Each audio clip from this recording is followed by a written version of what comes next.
Bismillahirrahmanirrahim. Kitab Mahiyatu Tasawwuf wa Simatu Ahlihi. Kitab Mahiyatu Tasawwuf wa Simatu Ahlihi. Karangan Al-Allama Al-Habib Umar bin Muhammad bin Salim bin Hafiz. Qala al-musannif Al-Allama Al-Habib Umar bin Muhammad bin Salim bin Hafiz wa nafa'ana bihi wa bi'ulumi fid darain. Amin. Muka surat 21, muka surat 21. Fasal ciri-ciri pengamal tasawuf, fasal ciri-ciri pengamal tasawuf. Imam Abu Bakar Al-Adni bin Abdullah Al-Idrus juga pernah mengarang beberapa rangkap syair yang menerangkan bahawa tumpuan utama para sufi bukanlah paras luaran tetapi keadaan hati mereka. Syair tersebut ialah: apakah engkau masih dikaburi menyangka ajaran tasawuf nan suci, sekadar rentak kumpang berbunyi atau pakaian kasar di diri. Cinta dan kasih yang murni ini bukan sekadar tepukan di jari, namun si jahil tiada mengerti, tasawuf disangka hanya begini. Tasawuf sejati lagi hakiki, mengubah segala jati diri, yakin di hati kukuh berdiri, Tuhan dicari, makhluk dinafi. Kasih dan rindu mencengkam diri, buat indah yang dapat dirasai, kalbu yang suci tidak dinodai, dan jasad yang bersih tidak dikotori.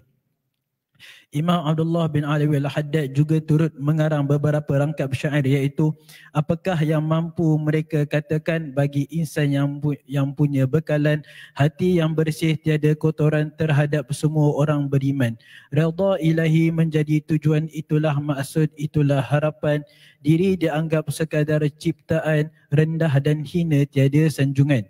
Jika tiada inayah Tuhan, rosak kemudi diri insan, hanya dan sesat tiada pedoman, berlayar tanpa arah tujuan. Cukuplah bagiku ilmu Tuhan, ucaplah apa yang engkau mahukan, tidak ku peduli, tidak ku endahkan, wahai insan tiada pengetahuan. Nah, wallahu alam. Penulis di sini Al-Habib Al-Allamah Umar bin Muhammad bin Salim bin Hafiz dalam kitab Mahiyatu Tasawwuf wa Simatu Ahlihi, hakikat tasawuf dan tanda-tanda orang-orang yang bertasawuf. Ada disebutkan sebelum ini, tanda-tanda yang pertama kepada ahli tasawuf adalah orang yang berpegang kepada Al-Quran dan juga kepada As-Sunnah. Apa saja tindakan orang-orang yang dia mendakwa sebagai orang yang bertasawuf, mestilah tindakannya tidak boleh terlepas daripada dalil yang membolehkan pada Al-Quran atau juga kepada As-Sunnah, hadis Nabi Muhammad SAW. Bila didapati orang-orang yang mendakwa sebagai seorang dia bertasawuf dengan apapun namanya atau gelarannya, bila didapati bertentangan dengan nas yang ada dalam Quran dan hadis secara terang, jelas, maka dalam hal ini ditolaklah ilmu yang ada pada mereka bila bertentangan dengan Al-Quran dan juga As-Sunnah. Dalam hal ini Abu Yazid Al-Bustami pernah mengatakan, kalau kamu melihat orang yang terbang di atas udara, berjalan di atas air, tidak tenggelam, jangan kamu percaya dulu sebelum kamu timbang perbuatannya adakah sesuai dengan Al-Quran atau dengan As-Sunnah atau tidak. Demikian juga Syekh Abdul Qadir Al-Jailani pernah mengatakan, tir ilallah bijanahai al-kitab was sunnah. Terbanglah kamu menuju kepada Allah, dan itu adalah yang diartikan dalam ilmu tasawuf, berjalan menuju kepada Allah dengan dua sayap. Yang pertama Quran dan juga yang kedua adalah As-Sunnah. Dengan demikian tidak ada perbezaan ahli tasawuf daripada kalangan ulama-ulama yang muktabar tentang ilmu tasawuf, sifat atau sandarannya adalah Al-Quran dan juga As-Sunnah. Yang kedua, tanda kepada ahli tasawuf adalah al-ihtimam, perhatian kepada hal yang bersifat hati nurani atau jiwa. Karena setiap ilmu itu ada ada fokusnya. Ilmu kalam, ilmu tauhid fokus kepada aqidah. Ilmu fiqh atau fiqh syariah fokus kepada hukum hakam. Ilmu sirah fokus kepada cerita sirah sejarah baginda Rasulullah. Ilmu hadis berbicara tentang matannya hadis, orang-orang yang meriwayatkan hadis, itu konten atau fokus ilmu hadis, ilmu al-kalam, ilmu syariah, ilmu fiqh. Sama juga dengan ilmu-ilmu yang ada dalam sains. Orang belajar kedokteran ada fokusnya, ada yang spesialis mata, ada telinga, dan seterusnya. Walaupun namanya ilmu sains. Dalam ilmu tasawuf, fokusnya itu adalah hati. Pada sifatnya yang baik untuk dapat dimiliki dan yang tidak baik untuk dihindari. Maka ahli tasawuf adalah orang yang fokus dalam amalannya, fokus kepada hati atau ilmu qulub, ilmu tentang hati. Sesuai dengan firman Allah Subhanahu wa taala, qad aflaha man zakkaha wa qad khaba man dassaha. Sungguh bertuah orang menjaga hatinya dan jiwanya, dan akan rugi orang yang mengotori hati dan jiwanya. Dinukil di sini kata-kata Imam Abu Bakar Al-Adani Al-Adrus, Abu Bakar bin Abdullah bin Abu Bakar bin Abdurrahman As-Saggaf. Abu Bakar bin Abdullah Abu Bakar bin Abdullah bin Abu Bakar bin Abdurrahman Ibn Muhammad Maulad Dawilah Ibn Ali Ibn Alwi Al-Ghuyur Ibn Al-Faqih Mugaddam Muhammad bin Ali Ba'alawi. Katanya ketika menjelaskan tentang ilmu tasawuf, katanya, tadhun, adakah kamu menyangka tasawuf ini sama? Apa itu sama? Qasidah, nasyid. Adakah kamu menyangka tasawuf ini nasyid saja? Macam tuduhan sebagian orang. Sama'ad dufuf, adakah kamu juga menyangka bahwasanya definisi tasawuf ini orang-orang yang suka pukul kompang? Walaupun kebanyakan orang-orang yang suka tasawuf ini selalunya ya Rabbi bil Mustafa baligh maqasidana, dengan kompangnya. Adakah kamu menyangka tasawuf itu pada nasyid, pada pukul kompang? Adakah kamu menyangka demikian? Anna tasawwufa libasuka lisuf. Adakah kamu menyangka pakaian tasawuf atau tasawuf itu adalah pakaian daripada kain suf, sehingga kita boleh nampak golongan-golongan tasawuf. Oh, kalau pakai selendang ini mesti grup capal ini, kan? Atau kalau pakai ini geng-geng Habib ini, contohnya lah macam sekarang lah kan. Sekarang pun macam-macam sudah orang. Makanya dikatakan al-insan aduwwun lima jahilu. Manusia itu akan bermusuh dengan sesuatu yang dia tak tahu. Dan peliknya kalau dia tak tahu, macam tahu segala-galanya. Itu the problem. Katanya ma'ubidallahu bisyai'in adharra minal jahl. Allah itu tidak disembah dengan sesuatu yang sangat berbahaya, melainkan bila disembah dengan kejahilan. Ada tidak yang lebih berbahaya daripada kejahilan? Ada. Ini kata Abdullah bin Sahal bin Abdullah At-Tusturi. Apakah yang lebih berbahaya daripada kejahilan? Yang lebih berbahaya daripada kejahilan adalah orang jahil terhadap dirinya yang jahil.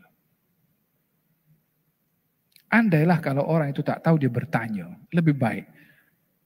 Jangan ikut tak apa. Tapi tanya biar tahu jawaban sebelum condemn dan klaim. Sehingga dia akan mengkondem sesuatu yang dia tak jelas dan dia tak tahu. Paham Tom? Gal, adakah kamu menyangka bahwa tasawuf itu adalah pakaian suf yang kamu pakai? Dengan pakaian jubahnya ke, mau dengan serbannya ke, atau dengan tongkatnya ke, atau dengan kainnya yang biasa dipakai kain suf ke, wa'ila style imamahnya itu lain ke, wa'ila style songkoknya pun lain ke. Adakah itu kamu menyangka tasawuf itu begitu? Ini soalan, yakni untuk menafikan orang yang mendakwa, yang ingin yang mengatakan tasawuf ini, oh ini geng-geng seperti ini. Bukan itu tasawuf. Tasawuf tak boleh diukur dengan orang hanya baca qasidah atau pukul kompang atau pakai pakaian tertentu. Bukan itu tasawuf. Bukan bermakna nasyidah tak boleh. Bukan bermakna pukul kompang tak boleh. Bukan bermakna pakai suf pun tak boleh. Bukan. Yang dilarang bukan kompangnya, bukan nasyidnya, bukan juga pakaiannya, bukan itu dimaksudkan. Tapi untuk menafsirkan tasawuf pada nasyid, pada kompang dan juga pada pakaian, itu yang salah. Karena tasawuf bukan seperti itu. Au al-wajad hu at-tasdiyah. Adakah kamu menyangka bahwasanya tasawuf itu kalau orang dalam keadaan berzikir kemudian dia teriak Allah, ya kan? Kadang-kadang ada seperti itu, ya kan? Ini bukan nak kondem kepada mereka, ya, bukan, ya. Tapi adakah tasawuf itu kalau kamu nampak orang seperti itu? Atau adakah tasawuf itu kamu melihat orang sedang berzikir kemudian bergerak macamnya? Adakah tasawuf seperti itu? Ini soalan untuk menjawab orang yang menuduh tasawuf seperti itu. Karena memang hakikatnya banyak orang yang menuduh tasawuf seperti itu. Sekali lagi bukan bermakna orang dalam keadaan dia hal ketika dia berzikir dia sebut Allah contohnya. Atau sedang bergerak. Itu bukan satu kesalahan untuk untuk disalahkan, tetapi untuk melabelkan tasawuf seperti itu bukan. Tasawuf tidak seperti itu. Faham tuh? Fala ya'taqid dzaka illa sakhif. Tidak ada orang yang meyakini bahwa tasawuf itu hanya nasyid, kompang, pakai suf, atau dalam keadaan dia sedang syok contohnya dalam berzikir. Kalau dia meyakini tasawuf seperti itu, dia bodoh daripada mengetahui ilmu tasawuf. Terlalu dangkal ilmunya kalau dia mau menilai tasawuf seperti itu. Ini kata beliau. Jadi, tidaklah menilai tasawuf kepada hal-hal yang bersifat demikian. Kalau begitu tasawuf itu apa ya Imam?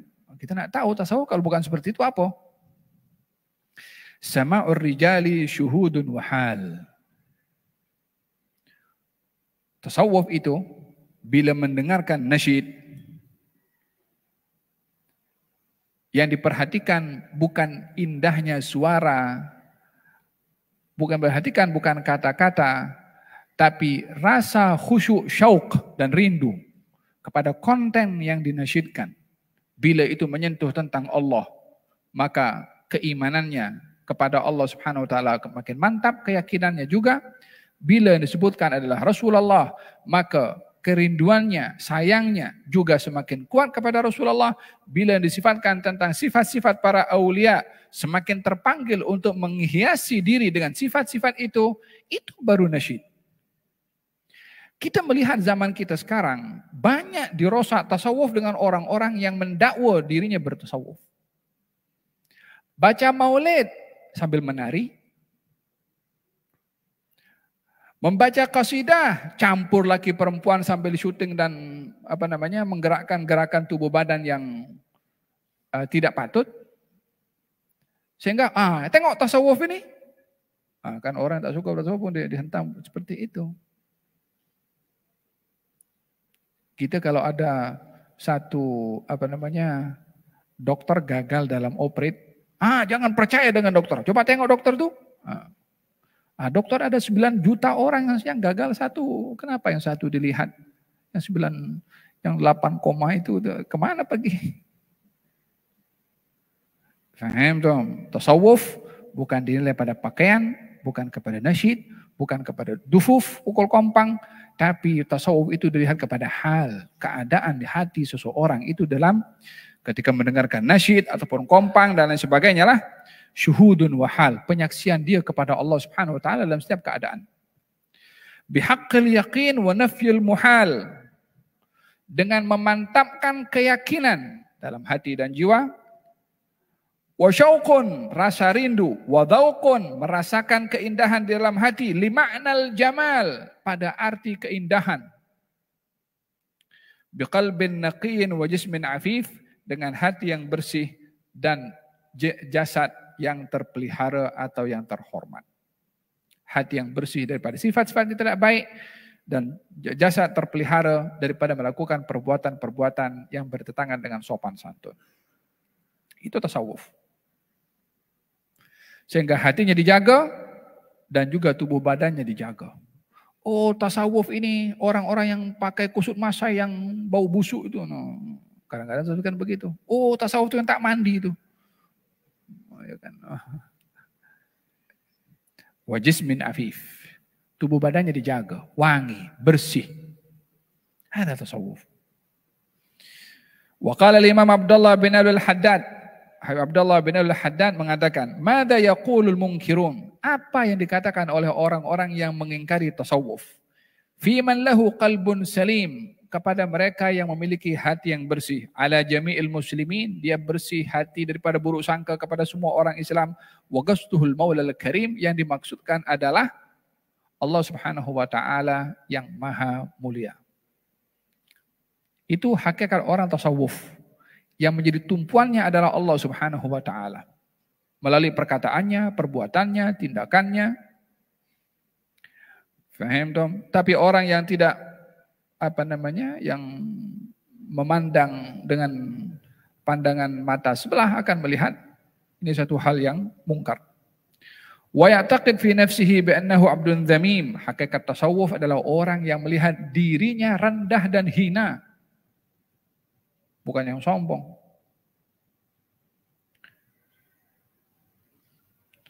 Lalu kalau tasawuf itu merendah diri itu artinya pakaiannya mesti pakaian yang murah ke?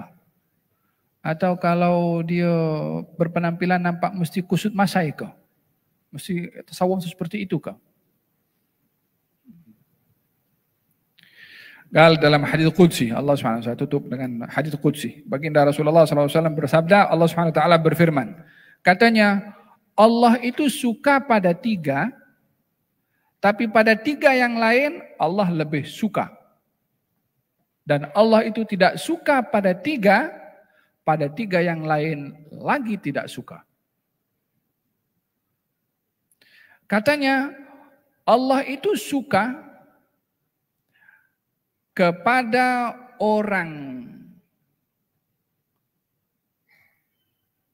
miskin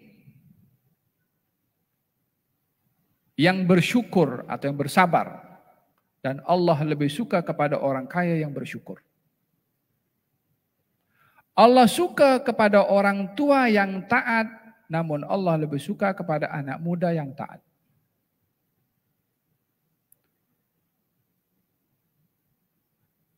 Tidak.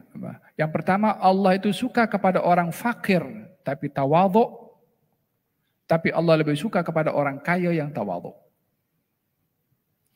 Allah suka kepada orang tua yang taat, Allah lebih suka kepada anak muda yang taat. Allah suka kepada orang kaya yang pemurah, Allah suka kepada orang miskin yang tidak bakhil, Allah lebih suka kepada orang kaya yang tidak bakhil. Yang ketiga lagi katanya Allah itu tidak suka kepada orang kaya yang sombong, lagi tidak suka kepada miskin yang sombong.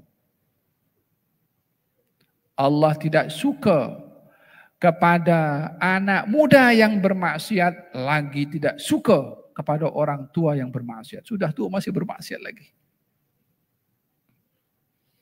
Allah tidak suka kepada orang fakir yang kedekut, Allah lagi tidak suka kepada orang kaya yang kedekut. Dan dengan demikian berbicara tentang penampilan, pada hakikat pada orang-orang yang bertasawuf adalah tujuan dalam hatinya itu siapa. Kalau orang bertasawuf tapi dia banyak duit, ukurannya bukan pada duitnya tapi pada sifatnya. Adakah dia orang kaya yang bersyukur, orang kaya yang tidak sombong, atau orang kaya yang pemurah, atau sebaliknya? Bila pada orang kaya ini ada 3 sifat tadi, tawadhu, karim, dan tidak sombong, maka dia termasuk daripada orang-orang yang bertasawuf walaupun banyak duit. Tapi kalau ada orang miskin, nampaknya pakaiannya tasawuf, kedekut, sombong, melihat diri lebih baik daripada orang, bukan ahli tasawuf walaupun berpakaian tasawuf. Laula inayatu rabbih lakana batalan dhalul, Allahu hasbi wa kafa, qul ma tasya dzal fudul. Moga-moga Allah Subhanahu wa taala bersihkan hati dan minda, dan mudah-mudahan Allah Subhanahu wa taala bimbing anggota badan kita untuk beramal dengan amalan ikhlas karena Allah Subhanahu wa taala. Amin, Allahumma amin.